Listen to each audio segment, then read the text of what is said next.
What's going on, you beautiful people? Happy Thursday morning to all. We're out here in the Delaware Valley on this beautiful Thursday morning. Want to talk about yesterday's early, I guess we could say morning, afternoon game for the Philadelphia Phillies as they closed out the series against the Atlanta Braves. And the Phillies got a win. It was a much needed win, a 7-2 victory. Considering how the Phillies have returned back since the All Star break, it's kind of been a down period for the Phillies, but this was an important series, and we talked about it during the game recaps. Look, this is a big week for the Phils. Obviously, you got the Cubs, you got the Braves, and obviously, at the end of the week, you got the Pirates here. And for the Phillies, this series here against the Braves was the most important one because considering the struggles that you have had against your division rivals, that being the Braves and the Mets, you've been struggling against them this entire year. But this was a series where I felt some hope. I felt some optimism as we're less than a week away now from the trade deadline. We are in the midst of a wild card race. We are in a wild card spot after yesterday's win. And, tried to, as, and I felt like Rob Thompson handled it perfectly at the press conference. The trade deadline, that is to be controlled by the front office. These players have to go out there, get their job done, and worry about the rest later. Whatever this front office gets at the trade deadline time, it happens, and we'll worry about that at that point. But right now, you got to worry about what's in front of you. And yesterday, what was in front of the Phillies was the Braves trying to win a series, coming off of a game prior on Tuesday night where the Phillies offense looked absolutely abysmal. You had a late surge in that ninth inning where you got a two-run home run shot by JT Realmuto, but the bats were just absolutely abysmal. They had they had 3 runs off of 5 hits, and it was not clicking, and the Braves really took advantage. The Braves really took advantage of Aaron Nola off all that rest that he got, and you really wanted to see the way they bounced back here on a Wednesday afternoon, early one, to end this series here against them in big win. So we're going to talk about that in just a second. Real quick, I just want to say thank you guys for tuning on in. As many people know, I just bought a house, so I've been doing a lot of work on this house and trying to manage work, obviously content creation, and of course getting a house prepared for me to live in. So if you guys can't tell, I got paint all over me. I don't worry, I took a shower last night, but I couldn't get all the paint off. There was a lot more paint on my hands and my fingers. I had black spray paint. I had primer on me, all that good stuff for all my people, all my homeowners, all my construction workers out there. They know exactly what I'm talking about, but I really appreciate you guys showing love, showing support. I will still try to find a way to put content out there, especially on YouTube, whether it be like this, recording it after a game, or we'll go live together. Definitely for tonight's game one against the Pirates, we'll definitely be going live right after, late tonight here. But I definitely want to continue bringing the content no matter how I can do it. We will definitely be talking about these Philly sports. So thank you guys for showing love. Make sure you guys hit the like button, and so we can push this out there, and subscribe if you haven't already, for more Philly sports. All right, so to start this game off, it was a nice duel between through the first four. You had Charlie Morton going up against Arrow and Kyle Gibson. And when it comes to Kyle Gibson, we always talk about the wild card that is Kyle Gibson. You don't know exactly what kind of outing you're going to get from Gibby, whether it be a quick 3-inning outing and he's just struggling, puts up 5 runs off the bat. He's just not sticking to what is working best for him, or you get an outing like here tonight or today where he really looked concise. He was manning the mound, and it was a really solid performance. And this was, again, another one of those better performances by Kyle Gibson. And you're just hoping that he can continue building off of these type of performances. But the action really started I will say the top of the fifth, where Gibby had his best inning of all. You look at the first inning, he throws like 23 pitches, and then you look at the fifth inning, my man throws a total of 4 pitches. 4 pitches, that's huge. A quick inning just like that. And I don't know if the Phillies dugout were feeling that momentum and that energy from Kyle Gibson, but they came out in the fifth ready to put some runs up. They're like, this is it. We're putting up runs. Bryson Stott gets this inning started off with the walk. Alec Bohm comes in, and with no outs, he gets his bad boy started. And obviously, Alec Bohm has been red hot so far since the second half of the season has started. And Alec Bohm hits a ball perfectly to left field for an RBI single that would bring in Bryson Stott. So there you go, right off the bat, 1-0. Didi Gregorius gets a fielder's choice. Odubel Herrera got the start here today. He hit a single. There was a bad early in his first at bat was just absolutely atrocious. Swings at 3 straight strikes, but just sometimes Odubel forgets to bring his bat and he brings his fan instead, and that's really what it was. But Odubel got a single that brought in Didi Gregorius, who was at third, or I'm sorry, Alec Bohm, then moved Didi Gregorius to third. Kyle Schwarber. Beautiful part about today was there's no home runs. I know we all love the home runs. We all love that power batting, but like we always talk about, it doesn't always work. And in this instance, Kyle Schwarber used his power to bring in a run that wasn't a home run. He gets a sac fly to deep center field, enough space for Didi Gregorius to run in, and he got an RBI for Kyle Schwarber with a sac fly RBI. It was great. So now you're up 3-0. Rhys Hoskins then walks, and then with 2 outs, JT Realmuto, another one who's been pretty hot as of late. JT Realmuto singles to left center field.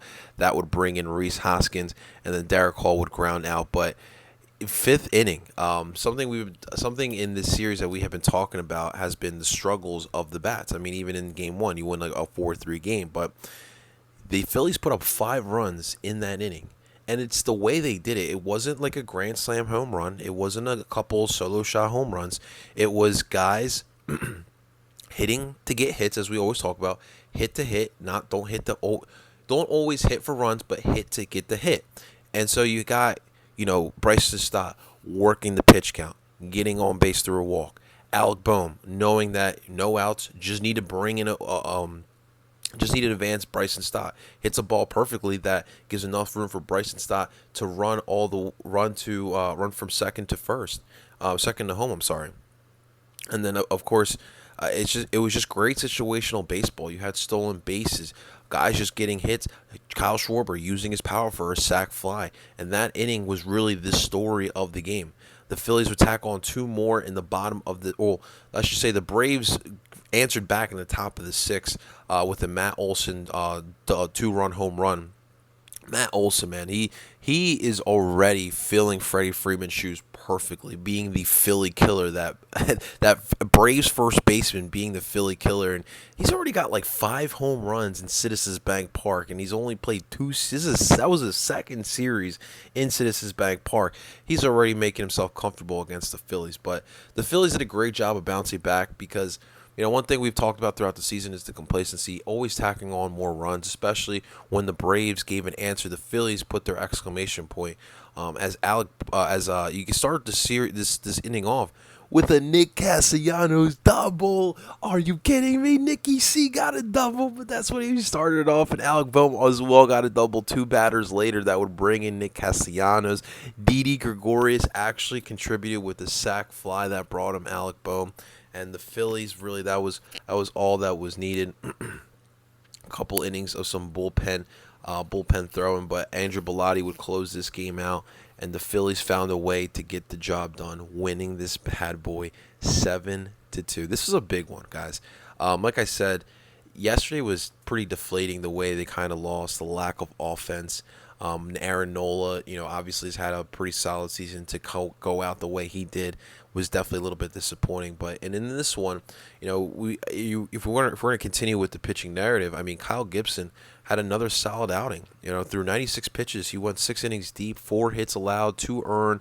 He had 4 strikeouts, only 2 walks. And that's a solid Kyle Gibson line right there.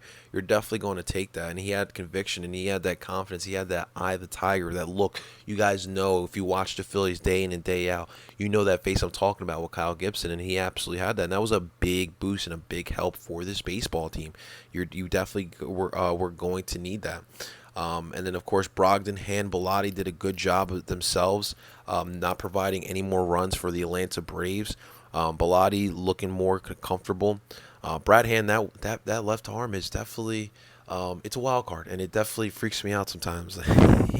He likes that slider, and sometimes it just there's not that conviction of the strike zone with that slider, but he definitely got the job done. And then just the bats. I mean, we got to start with Alec Bohm. Bomer, there's this discussion like whether or not we should be moving Alec Bohm up in the lineup, try him out at leadoff, and I do think that there will be a time and place where we're gonna try out Alec Bohm more up into the lineup. But I think for right now, the way Alec Bohm is hitting, I believe he's like a 420 hitter since July started, and he's red hot. He's red hot, and he's got this fluid swing, and he knows situational baseball. He doesn't always hit for power, but that's the important part because you do need guys who will hit for hits, and he's been freaking red hot. 2 for 4 here today. Obviously, we talked about the 2 RBIs, really the main clog of his offense. So I think for right now, I'm just leaving him there because it is definitely beneficial having him at the latter parts of the batting lineup because think about it. You get Alec Bohm.